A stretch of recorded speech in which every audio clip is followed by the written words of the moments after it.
people, no? The Filipinos. I would like to thank them, especially when I was in Dubai yesterday. There was this Omar Sason who Best helped name. me. Yeah, The best name. yeah, the best thing. Omar. Omar Sason, I would like to thank him. And also from Talinan, Miss Garcia, also from Julie, who really escorted me to the gate, my gate sa flight. Then who else? This morning also Helen from Zara. When I went to the train station to get some tickets for the bus. And I would like also to thank all the people here present. Yeah, present. Rain or shine. Rain or shine. Mostly rain. Omar, you're the spokes now. Ito naman po si Kaka. He's doing ano naman, it's fine, it's okay.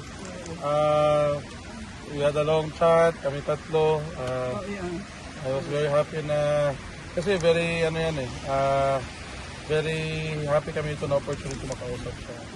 Yeah, because they were waiting for how many days, right? Yeah, for a week. Okay, yeah. So, yun, I'm still very grateful, lalo na kasama ko lola ko dito. Kasi nang-enjoy ang experience. So, Ma'am Elizabeth, ulitin ko lang yung tanong ko kanina. No?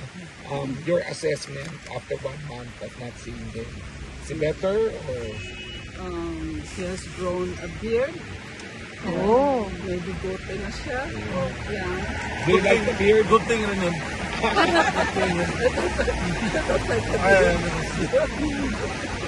don't like it. He wanted to retain it. I said, you should. Pero ayaw niya. He want to retain it until he goes out. So, sabi ko baka mag-Christmas ka, si Santa Claus.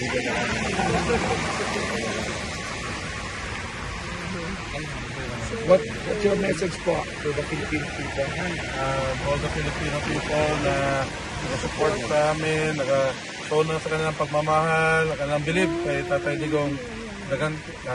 Salamat, sorry. Maraming salamat sa inyong lahat. Na-appreciate namin. Yan talaga nagabigay lakas sa amin.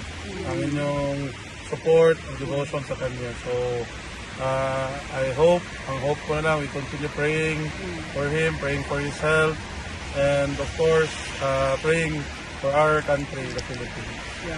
Ulitin ko lang po, there will be affairs every day, 19, 20, 21, 22, 23.